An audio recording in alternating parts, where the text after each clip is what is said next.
Hey, what's up, guys? Good Sunday morning. Today's Palm Sunday. Palm Sunday is the Sunday before Easter, and we've been talking about the Easter story, haven't we? We've been talking about all the things that are leading up to Jesus' death on the cross. And this whole time, Jesus has known he's going to die on the cross, but the disciples were never really sure what he was talking about, remember? And now he's been arrested, and today's lesson is going to be about Jesus dying on the cross. This part of the story is definitely hard to talk about. It's hard to think about. Jesus has never done anything wrong, and he's going to die for everyone so that our sins can be forgiven. And I'm going to go ahead and get started, and I'm going to start reading now out of Mark 15:16 through 20 if anybody wants to read along, or you can just listen. We know that ever since Jesus' arrest, he's been treated terribly, and he's being mocked and humiliated, and all of that is kind of still going on leading up to him being on the cross. The soldiers took Jesus inside the courtyard of the Roman fortress. The whole group gathered around Jesus. They dressed him with a purple robe. They used thorny branches to make a crown. Then they began to salute Jesus, saying, "Hail, King of the Jews." They hit Jesus many times on the head with a stick,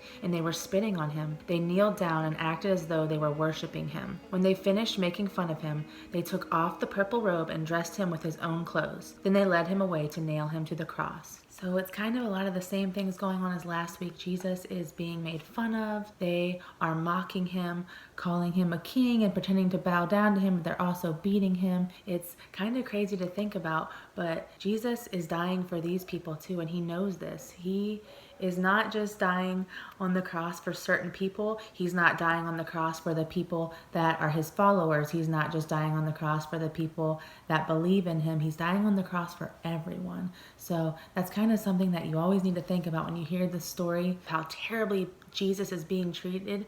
He is going to the cross knowing that he's dying for them too.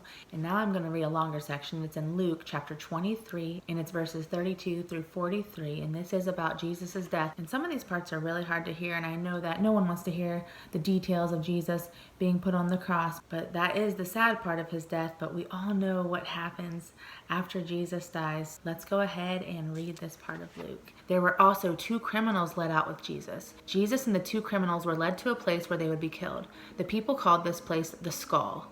There some men nailed Jesus to the cross. They also nailed the criminals to their crosses. Jesus' cross was between the crosses of the two criminals. Jesus said, "Father, forgive these people. They don't know what they're doing." The soldiers gambled to see who would get Jesus' clothes. The people stood there watching. The Jewish leaders were laughing at Jesus. They said, "Since he is God's chosen one, the Messiah, let him save himself. He saved other people, didn't he?" Even the soldiers made fun of him. They came to Jesus and offered him some sour wine. The soldiers said, "If you are the King of the Jews, save yourself." At the top of the cross, these words were written, "This is the King of the Jews." One of the criminals who was hanging there began to say awful things to Jesus. "Aren't you the Messiah? Then save yourself and save us too." But the other criminal stopped him. He said, "You should fear God. All of us are about to die.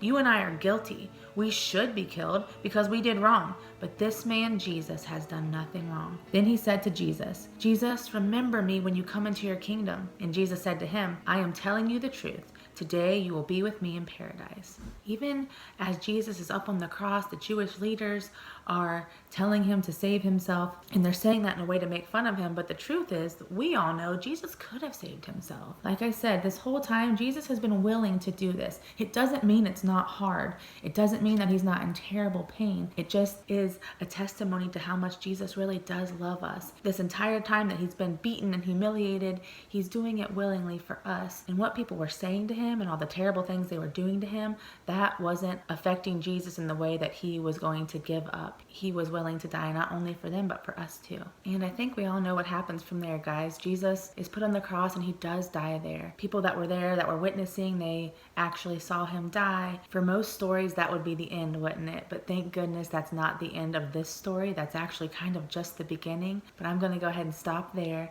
and we're going to pick up next Sunday on Easter, and we're going to finish this amazing story of Jesus' love for us. And I really miss all of you guys. I hope you're hanging in there. I hope that the videos are at least helping with us to connect in some way. And I know it's not as good as being together in person, but that will happen again. We will be together again. But I will be back next Sunday with the end of our Easter story, and I will see you guys then.